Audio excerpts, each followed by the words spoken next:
Today, I am presenting a local piano enigma, Mr. Thomas Masinter. I think you're going to want to stick around for this.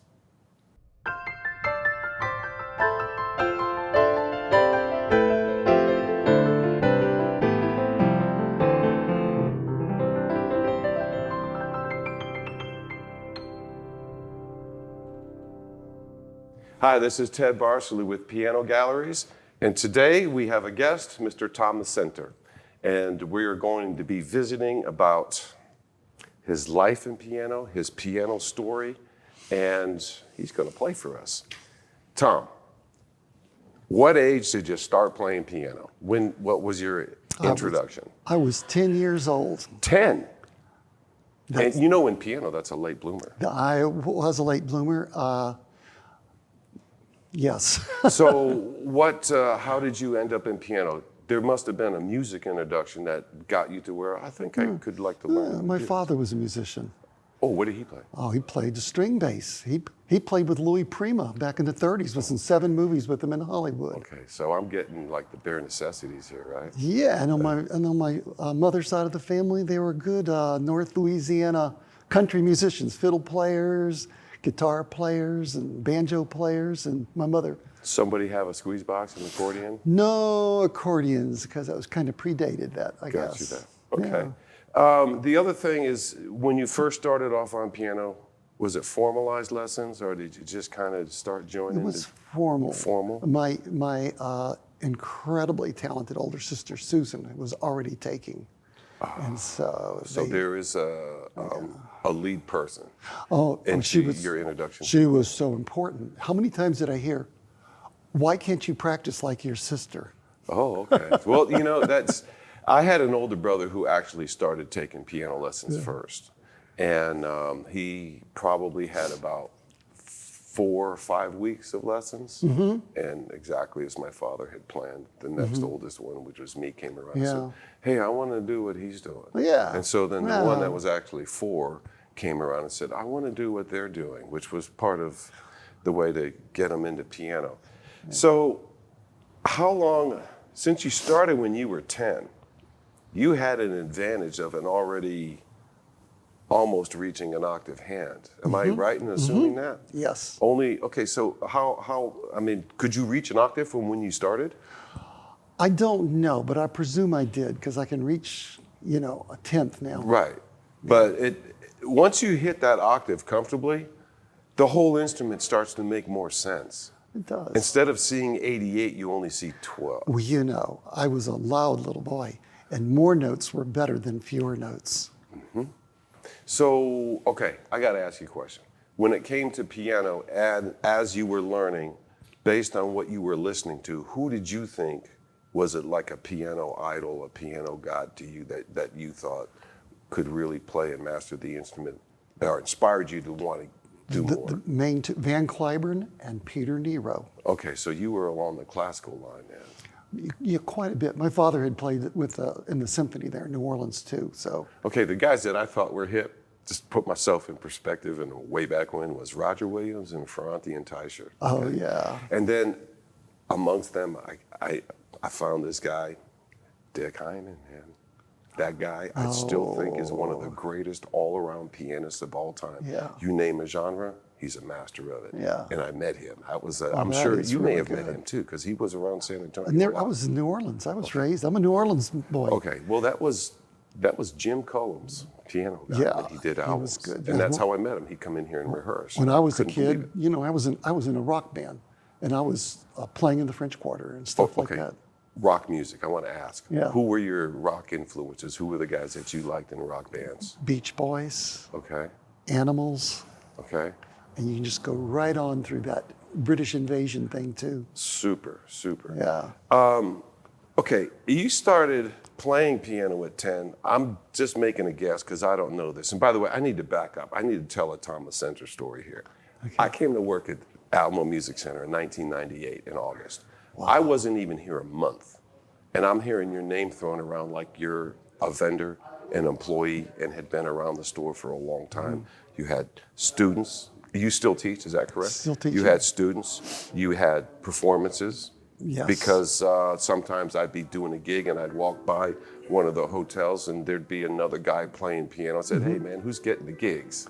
And I'd look, oh, he's got gigs. I'm getting the gigs. So let me ask you, you've never really formally worked for Alamo Music Center except on specific assignments, is that correct? Correct. Okay. So it's been like a vendor, teacher referral, it's constant referral. We're still here doing referral business. Yeah, I was on the board of the San Antonio Music Teachers Association for about 24 years. That I remember. And we had, Alamo Music was so good to the association with the use of facilities and the use of instruments. They have just helped the arts so much in San Antonio. Right. Okay, I want to get back to the original question that led me down this path. How old were you when you first did techie stuff? I mean, not performing, not learning, like take the fall board off and look to fix a problem or to help. I was 30 years old. So you were around the piano 20 years before you got involved? Yeah, there was a path. You know, how I ended up in San Antonio coming from New Orleans was to be a geology major at Trinity University. So you really did like I got my geology degree and I got my first and second music degrees at Trinity. Okay. And there was a crossroads. Do I go geology or do I go music? If I was thinking about job security, of course it would have been geology. But I was thinking, I can make the world a better place with dude, music. you could have made a lot of money with oil. Yeah, I sure could have. And so I chose the music. And so I chose the music and ended up actually managing a plant store for years. Okay. And I don't know, the plant store was failing. And I said, what am I going to do? And I'd sworn, I said, I'm never going to be so desperate. I'm going to teach. And guess what? I was 30 years old and had a family and a newborn daughter. And I started teaching and found out I loved it. And people loved me. And then I got down inside pianos. What's going on inside this piano? I started reading the history, the development, and the composers. And I started hanging around old Griffin Piano Company on St. Mary's, you know, that did all the player piano work. And they said, Tom, you don't have to have us do this for you. You can do it. We'll show you. And I was going, no, you do it. And the mañana thing kept going. I said, okay. So I went to work one day down there. And they said, here, take this. And it was an apron. And I put it on. And they gave me a knife. And they gave me a whetstone. And they said, get ready. And he says, take this action apart. No, you have to number every part first. And then as I started working, he said, why don't you use power tools? And they said, no, you've got to learn how to do it manually because then you'll respect and appreciate the power tools. And that's what it started. And the lessons I learned was, don't watch the clock. Do the job until it's right. And that has guided me. The other thing I can say about piano work is listen to everything you ever hear, but don't listen to anything that people tell you. Yes. You know, that's a far cry because the first piano tech work I ever did was to bust out a socket set and try to fix a couple of unisons. And while we're talking, we are sitting here where as a result of, I'm gonna guess, since you were 30 to now, you've done a numbers, probably so many you can't count, pianos refurbished, refinished, redone, all things. And we're sitting here amongst about 5 or 6, I think we've got 8 or 9 that have come in. And what I want to do right now is just jump the clock to today, and we're going to feature you playing on a Steinway, and this one's cool, almost 100-year-old Baldwin. Now, I don't know how old the Steinway is. I'm guessing it's 20th century. Yes. Okay, the Baldwin is barely 20th century. So with that, we're going to have a listen to you playing, which I really appreciate. Great.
Tom, I have a question for you.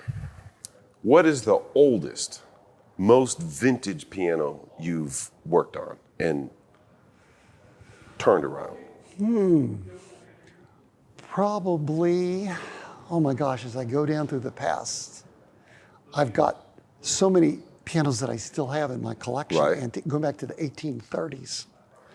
But the oldest that I have probably sold are from the 1850s. Okay. How many keys on those pianos?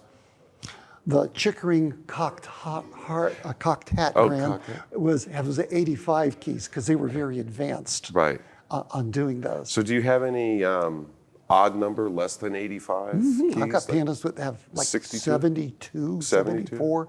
Yeah, that are way back close to 1840. And what are those like? They call those opera pianos or? They're getting close to forte pianos. Okay. But, you know, because they're the metal, just as you get older, there's less and less metal in the frame. Right. And the tone gets kind of woody on those. They don't have the penetrating power. Well, of yeah, a they modern start piano. sounding, I don't know, more hollow and reedy type. Yeah, kind of a, like I said, a woody sound, kind of a pastoral feeling to them. Right. Yeah. That's interesting. So let me ask you, how many students have you had that were just piano students running through piano that eventually ended up doing tech work on piano? Do you have any that you're aware of? Or? I don't know of any who have done tech work. Some have gone on to be music teachers. There are music teachers here in town and other places. Many of them have just done, what the parents, want them to go on and be doctors and lawyers and stuff. And of course, the music lessons just is so good for the brain, connecting the hemispheres together, Right. making you think harder. And so some have done good. I guess my student who's making a big splash now is Corn Mo. Okay. Corn Mo, Brooklyn, New York. He just tours all over Europe and everywhere. Oh, that's great. Yeah, he was the first guest artist on the first Jimmy Kimmel show. Oh, wow. I bet that was a big moment for you as Playing a teacher. accordion of all things. Oh, well, and singing. I had asked about accordion earlier, and it comes back. And what are you? Now, I will tell you this: some of the coolest piano players I've ever heard, and I guess what makes them cool to me is they don't play normal, and you can tell they weren't taught piano. They weren't self-taught. They were taught music, but their piano skills are really different. And I'd ask, how long have you been playing piano? Oh, I really don't. This is like the second time I've sat down in the piano. I said, you're kidding me. No, but I play accordion. They play one of those, European monstrosities with 1,000 buttons here and a lot of tiny little keys. Yeah. That players that take to the accordion play the piano so differently. And that's what always catches my ear are musicians that play the piano differently. And do you have any that you notice that this guy's not a normal pianist? He does things different. And you find out that their main instrument, like I never knew until like within the last year, Arturo Sandoval plays a phenomenal piano. Not too many people know that. They know him from being a trumpeter and a music educator. But there's video clips of him online playing. Those. And I'm not talking like, Happy Birthday and Mary Had a Little Lamb. That dude tears it up on piano. Those piano lessons for kids have turned out eventually violinists and cellists and bassists and French horn players and oboe players, guitar players, classical musicians, rock stars, university professors. They starts with the piano and it just ripples out. A lot of them are glad to get away from the piano because piano becomes too much of a sense of responsibility and detailed and all. It's like violin sings more to me. Well, I can't argue with that. Or clarinet just seemed more front and center to me. Well, questions. Going forward, are you? What are you really busy doing most of your time during the day now and going forward? What kind of plans do you have for either teaching, performing, teching, tuning, all the things that you do combined? What are you doing most of right now? Okay, I have been a lot of piano restoration and tuning work during the day. Kids get out of school, I start teaching lessons. Gotcha. And then I would be going to rehearsals at the theater for musical shows, productions. You know, 12-hour days were kind of the norm. You know, you're a musician, not a geologist. So Right. you made the choice and you love every bit of it. My whole day is just music. And it's like God has given me a good life in lieu of pay. And I don't regret it for a second. Never. Well, if you're happy and thrilled with what you're doing, it won't take much to keep you happy and thrilled to keep doing it. As I head into my senior years, I'm not so much directing in the theater as much as I did. That's a big job. I'm kind of taking it easy in the evening now and doing things like reading books and watching TV that I never had time to do. I didn't know you did theater work, but now that you mention it's like, yeah, that's not piano work, but I know it was piano driven when you first started, and that is a different kind of patience. Yeah. Because theater work, it's cool if you're just the piano dude, but if you're overseeing the whole thing, Oh yeah, it's like I've music directed 60 shows here on stages here in San Antonio. So when your job is, you have to spend a month at least in rehearsals every night, like 4 hours. You've got to learn that 150-page score of music that you have to follow. you got to time the acting with it too. Oh yeah. So then by the time you get to the performances, which last a month, you not only have to worry about what you're doing, you have to worry about what every musician is doing and what every singer's doing. What if a singer drops it? What are they going to do? What can I tell my musicians to do in 1 second to where it looks like nothing wrong happened? So it's exciting and fun and stressful as heck. Tom, I can't thank you enough for being here today. Man, and good to see you you know again. what? This is a great first video. You bet, We're Ted. going to have you back doing some more, and we're going to talk about more geeky piano stuff. Oh, yeah. And I'm interested in hearing about this theater experience because I know there's some funny stories in there. Very funny stories. Mr. Thomas Masinter, pianist at Piano Enigma, man. This guy is really, really super hip, knows all facets and angles of a piano, and I'm just found out as well as putting music production and theater together. We'll be back in the future. Tom, thank you for your time today, and mostly for playing for us and getting into the piano with us here. We'll look for you in the future here at alamopianogalleries.com. Don't forget to shop our online store at alamopianogalleries.com. You can see these two pianos that Tom performed on today, as well as a few others. If they're not there yet, it's because they're new to the store and they'll be showing up soon. Thank you so much, and we'll see you next time.